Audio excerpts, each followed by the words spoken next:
now we are going to study another major figure, that is, of course, Robert Browning. As I explained to you earlier in the introduction, that each one of the Romantics is supposed to be an individual by himself, of the Victorians, supposed to be individual by himself, presenting his own literary works as an individual rather than a member or a group of a school. Though all of them are to be under the umbrella term that is Victorianism. They share common features, but each one of them is to assert himself, to assert his own individuality. So Robert Browning, among those who has asserted their own individuality as members of the Victorian era, poet and dramatist as well. He wrote drama in verse. We call it dramatic verse. To be read rather than to be presented on the stage, but at the same time it has the features or the elements of the drama, like a plot, characters, the story, and so on. So, he is a major English poet and a playwright. He was a master of the dramatic verse, and perhaps he is to be known for his own book under the title The Ring and the Book, that consists of 12 book long. It is one book, but it consists of 12 series of books written in a blank verse. Robert Browning, just like Tennyson, just like most of the Romantic, the Victorian figures, is a prolific writer. Prolific in the sense that he introduces many literary works, not to write a poem in a whole year or no.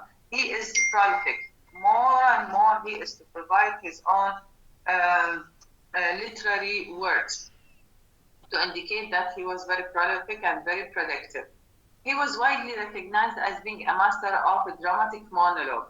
You remember earlier we mentioned that Tennyson is to be or to write certain poems in the dramatic monologue, but actually the mastery and the greatness of mastering the dramatic monologue was related to Robert Browning himself. He wrote dramatic monologues as well as psychological portraiture to indicate what, or to present what, a portrait about the psychology of the character, to depict him in his own psychological status. He is also best known for his own other works, like the Pied Piper of Hamelin, which is a children's poem, quite different from his other work. Also, he wrote Paracelsus, which is also a dramatic play. He wrote different other works that marks him as a great figure of the Victorian age. Actually, he wrote certain other works like Pauline, which is a fragment in Confession, and it is anonymous, as he named it. He also wrote Sordello, and Sordello is also important. Most of his own poems are dealing with men of a great ability, striving to reconcile the demands of their own personalities. We talk about what men whom are struggling, striving to make a reconciliation between their own personal features as well as activities. And he actually lived with his own family.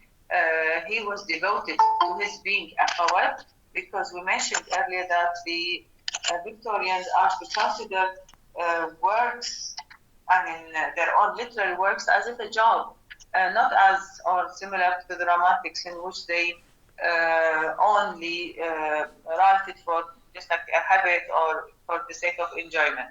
So it was, or he himself was devoted to the writing of poetry, living with his own family, and it happens that he got married from Elizabeth Barrett Browning.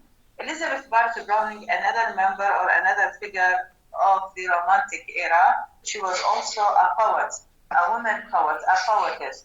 And she used to write to him. She was an admirer of him. She admired him and his own works. she began writing to him letters, and within those letters, they began to exchange the ideas and things about themselves. She wrote also poetry, and he used to correct the poetry for her. Till the time they fell in love throughout these letters, and finally they are to get married. They were among the most fabulous couples during the Victorian age. As we have mentioned, he used to travel a lot to Italy, to Florence, to different places into which he can study and enjoy the work of art and painting, especially in relation to Italy and Florence and different other places in Italy. He was a prominent member of the dramatic monologue. And the dramatic monologue is the form that has been mastered by him together with other poets, but he has a full genius in mastering this form. Now, what is the dramatic monologue? The dramatic monologue is a technique. A character speaks to a certain listener from his or her own standpoint of view, and in doing so, the character is going to reveal his own insights about himself. So, the dramatic technique, or it is a literary genre or a technique into which we have a speaker, and this speaker is to talk to himself in presence of a listener. There should be a listener, and talking about himself, it means that he's going to present his own subjective point of view, to show his own view, to show his own personal view, whether this personal view is accepted by the listener or the reader or not. It is his own conviction. He's convinced about what he is saying. Robert Browning also is to be not fully understood by the modern 20th century poets, but later on he asserted his own place in the middle of the 20th century, and he began to be considered among the greatest poets of the English literary heritage. He died actually in Venice in 1889, and he has been buried in the Poets' Corner in Westminster Abbey. This corner in which most of the poets are to be buried in, like Shakespeare, like he himself, Browning, different poets are to be buried in this place, Westminster Abbey. The poem we're going to study from him is My Last Duchess. My Last Duchess is really among the most important literary works presented by Browning in the Victorian age in particular, and in the literary heritage in general, ever being written. It is written in the dramatic monologue technique, or in the dramatic monologue genre, into which it has been sent in Renaissance Italy. The background or the story of the poem is what? The place is Italy in the 16th century. This is the time.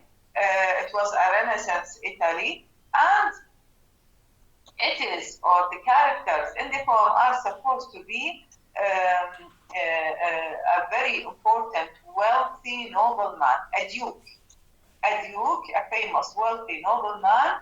As he was talking about a painting, this painting made to his own wife, and in the presence of an emissary or a broker, a marriage broker. So, the technique into which we have one speaker and we have a listener, and this speaker is to talk about his own personal view related to his wife and related to the topic in which this visitor has come to talk about. The time is not the Victorian age, it is the 16th century. It's not the 19th century, but the 16th century in Italy, Renaissance Italy, in which still we have those noblemen like the Duke and the Duchess and such noble aristocratic people. The poem in this case, or he is talking about a picture or a painting of his own wife. He called this wife as being my last duchess. See, such are the names of the aristocratic people. To have an epithet, to be called a lord, or to be called a baron, or to be called a duke. And the duke, once he's got married, his own wife is supposed to be a duchess. So he says, or he describes to this visitor that this is my last duchess. Of course, the adjective last, it means what? That this duchess is no longer, she does exist. She stopped. She's the last, isn't it? Either, this is to present a point of view, either she has been died, or she has been sent to a faraway place into which no one is to know about her. In all cases, she's no longer to be found in the palace, in the place where this duke is to live. That's why he calls her my last duchess. So, the poem in this case is a powerful piece of psychological poetry. The poem is a psychological poem talking about the psychology of this duke. Since we said monologue, mono means one. Log, it is just like a dialogue talking about the self. So one person, single person talking about himself. Once you talk about yourself, then you are going to reveal your own psychology. The poem is a psychological poem talking about the psychology of the duke. It is written in the heroic couplet, and you know that the heroic couplet means each two lines rhyming together, and it consists of one single long stanza. It consists of one stanza only. So, it is an example about the best works of Browning, and to show the talent of Browning, how talented, how gifted he himself was. Within this dramatic lyric, or within this poem, we are to question the character of this drama or this monologue. Browning is talking here about a character who's a fictional character. Fictional means not actual, not real. I'm not talking about, for example, Henry VIII or Queen Elizabeth, or this is a real character. No. Here,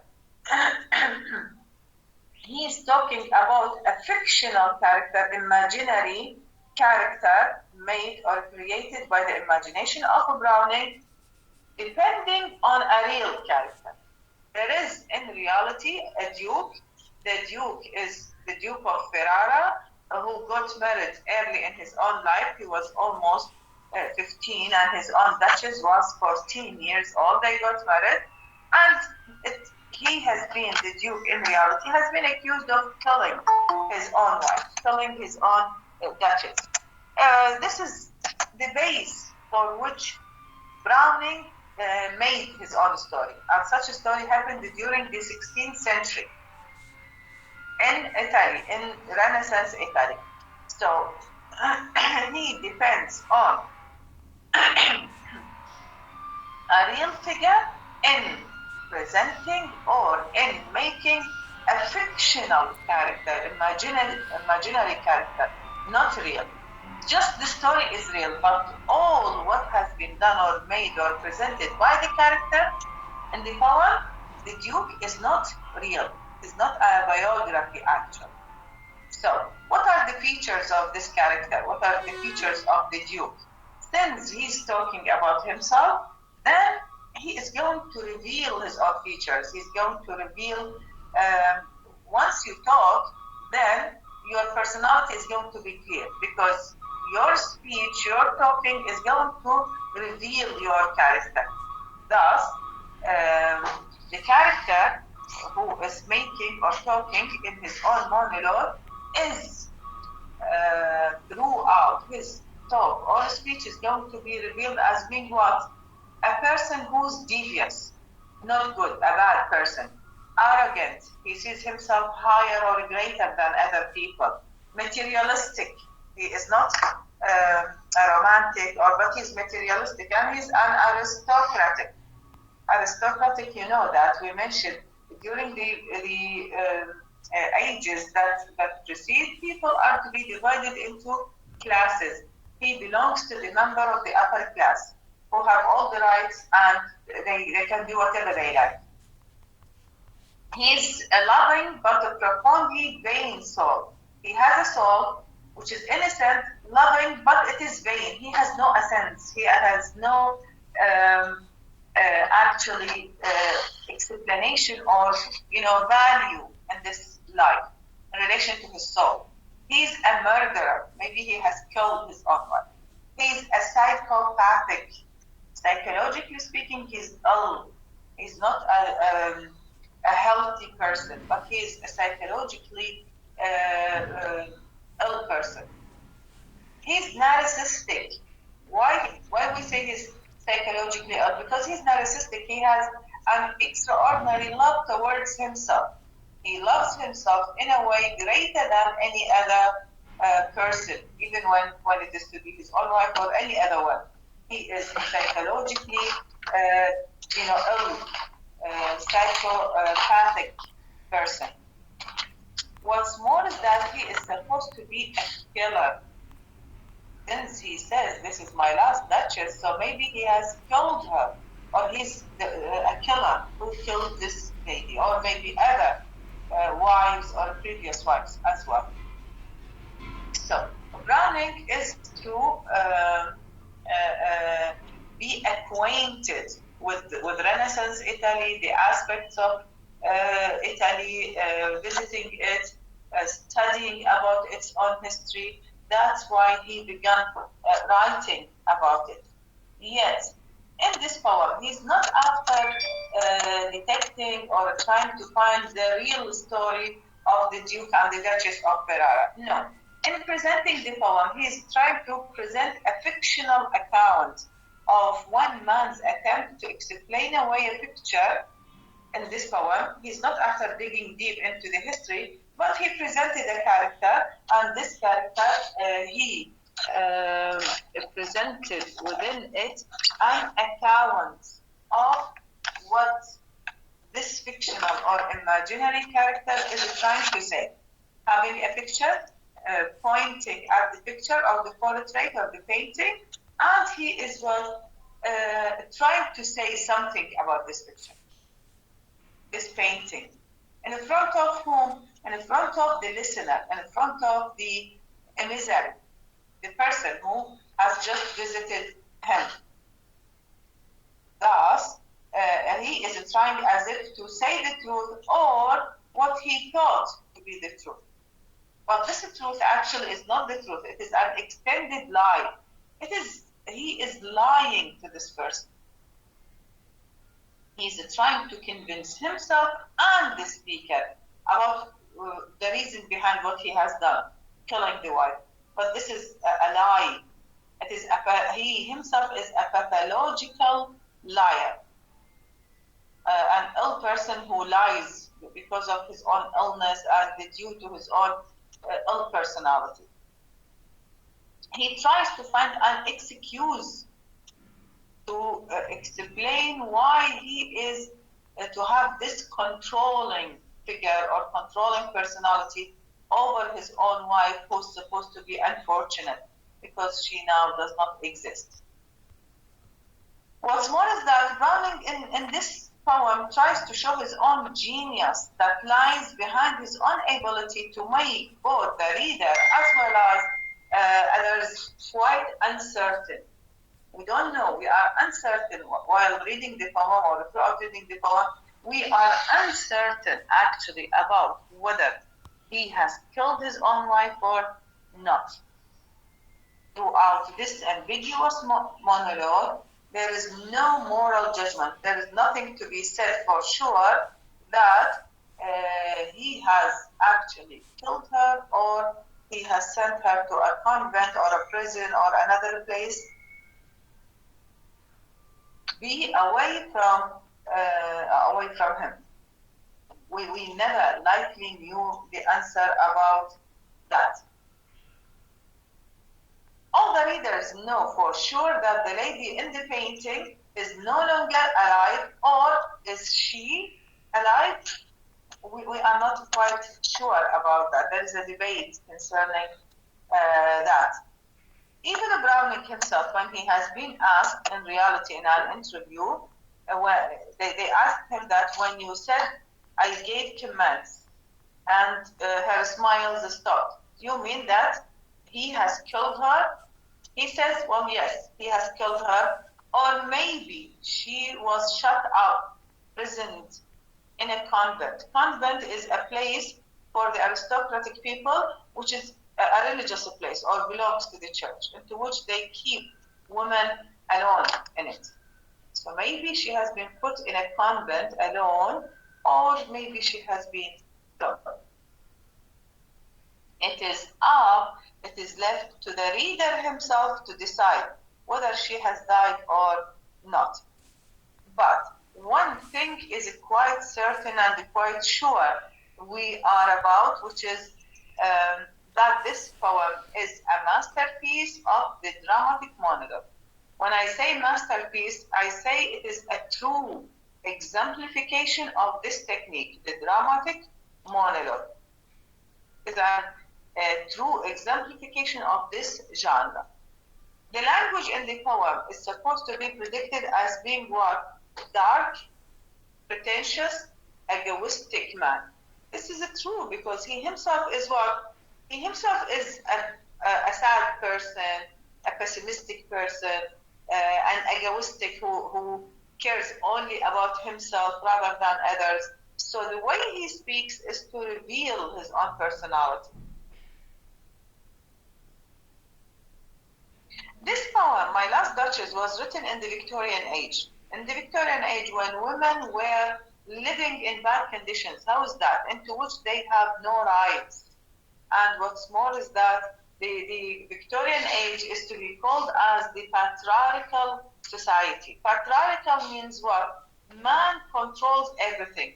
Man is supposed to be number one. Man is supposed to be just like God. Women are supposed to be secondary to him. So women are supposed to be known by their own relation to their own husband as being a wife or a sister or a daughter, rather than being an individual person. Consequently, they were suffering, and this is to reflect even the view of the Duke towards his own wife. She's not a partner. Actually, she's something that he owns. It's a possession. He possesses her rather than she's a partner with him. Consequently, he tries to control her. He tries to place a kind of control over her. That's why he tries to control her while she was alive and even after her own death. While she was alive, because he does not want her to smile to anyone or to be with anyone, just to be related to him, and that's all. And while she was dead, because even when she's dead now, he does not want others to look at her. That's why he puts a curtain on the picture, on the painting. He put a curtain so that anyone cannot see her unless he himself take away this curtain. No one in the palace, no one in this place is capable of looking at this picture unless he himself, the Duke, is to take away this curtain. So it shows his own controlling, demanding nature before and after her own death. The poem starts with these lines: "That's my last Duchess painted on the wall." He is talking to the emissary, he's talking to the guest. Look at this picture. She's my wife, she's my Duchess, she's my last Duchess. Painted, because she's not real, this is a picture, painted on the wall as if she's alive. This as if indicates what?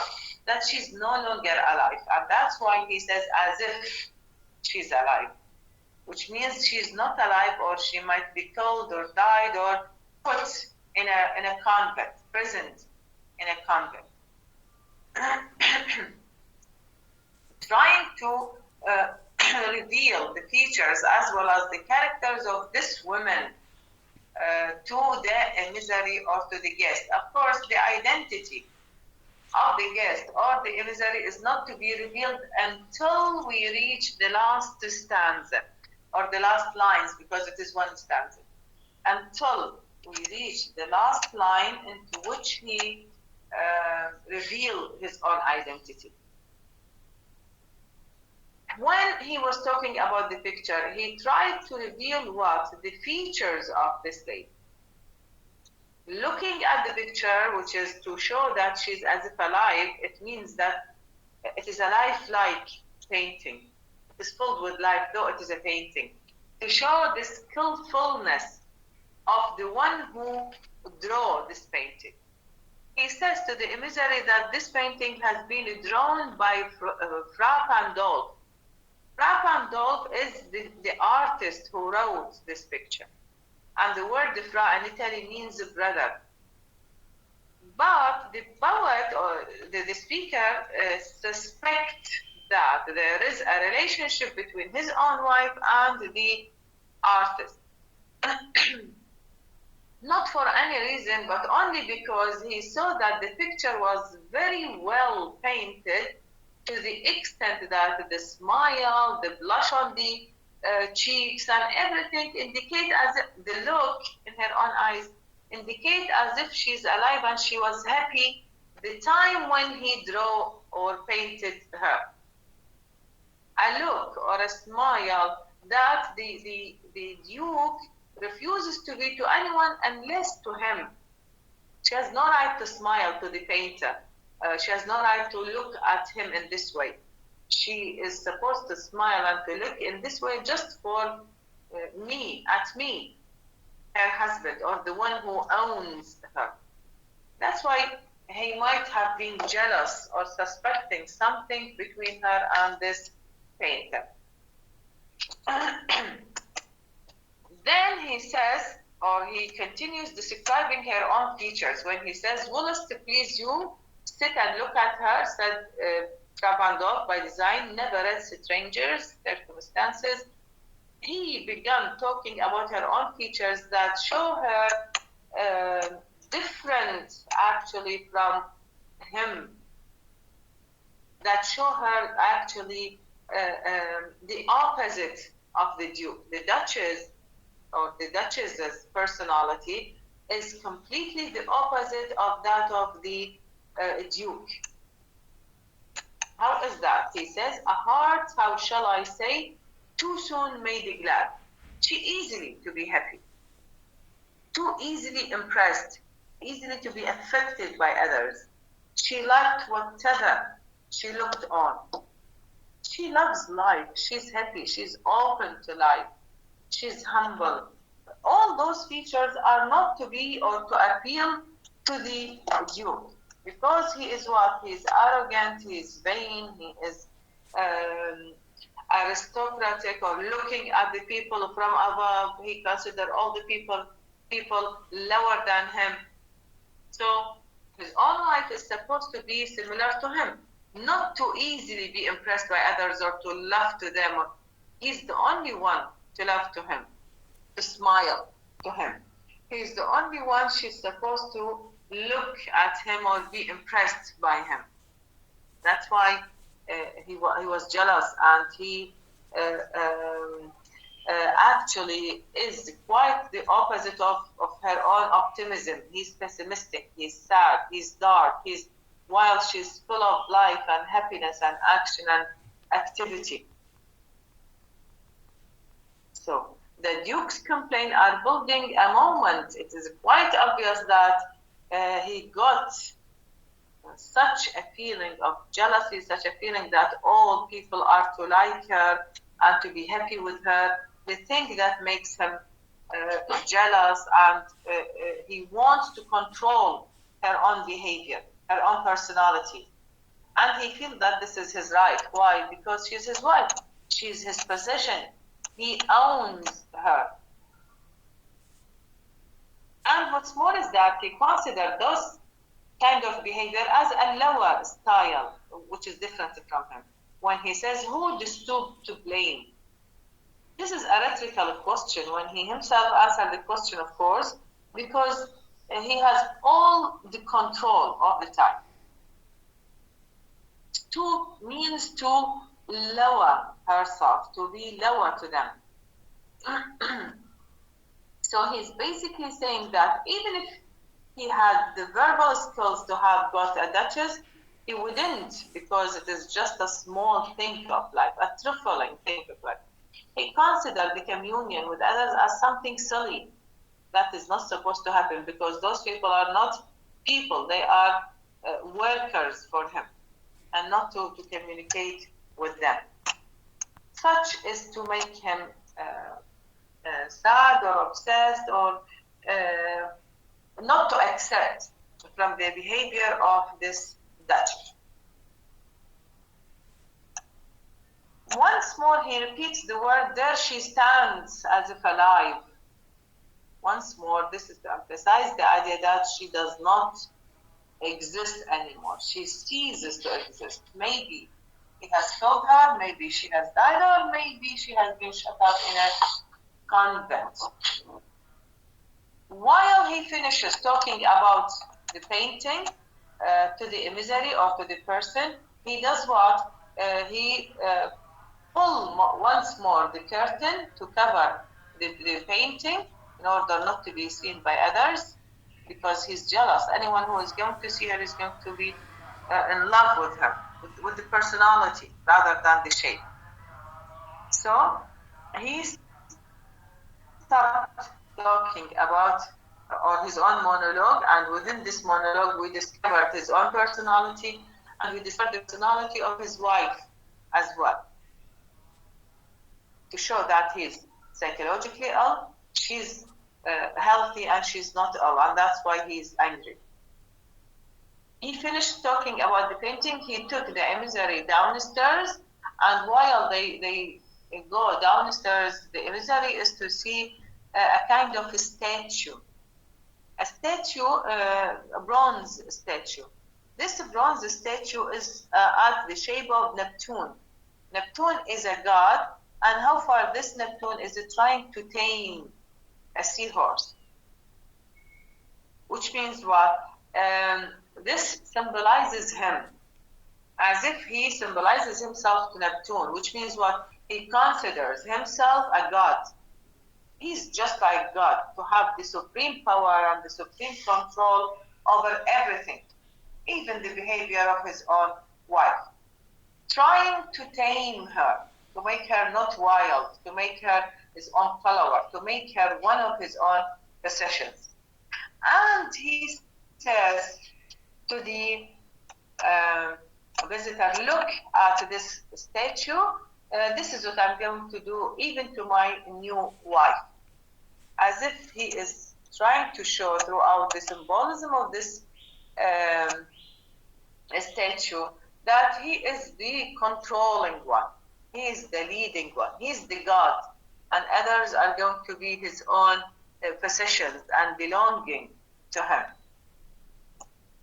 And such a thing is to be revealed to the emissary, into which we know him at, or we know his own at the end of the poem. He's what? Is to be revealed as a person or a servant of a count. A count is the father of the daughter that is supposed to be the new wife of this duke. Because no longer he has a wife and he's supposed to get married, and this count has came in order to arrange the marriage between the duke and the count's daughter. He tried to say to him that even the most fair daughter, the most beautiful daughter is going to be just my object. It's going to be my object, which means one of my possessions. she's going to be one of my possessions and she's going to be treated the same way as the last duchess or the previous duchess. The Duke, as you have mentioned, views himself as a god and he wishes to tame his wife, the previous one or the coming one. He wants her to do whatever he wishes her to do. He wants her even to feel whatever he wishes her to feel. She's his own possession after all. So this man is clearly demanding and controlling. And the speaker here reveals, in My Last Duchess, he reveals Browning's ideas of his own fellow men. The theme of marriage, the theme of possession, the theme of man as a supreme power or God, this is not necessarily supposed to be the viewpoint of Browning. But he is trying to depict his own society. He's trying to depict what other fellow men used to believe and to have of such ideas during his own time. So maybe he is trying to criticize these things rather than to show that this is my point of view or this is my belief or my own ideas.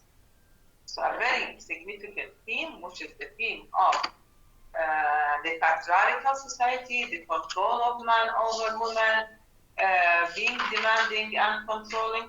He revealed the idea or the personality of the husband during the Victorian age. Okay, let's stop right here. Do you have any question about that? Any questions, students? No, Doctor, thank you. Okay, I'm going to call your names, and those whom I call their names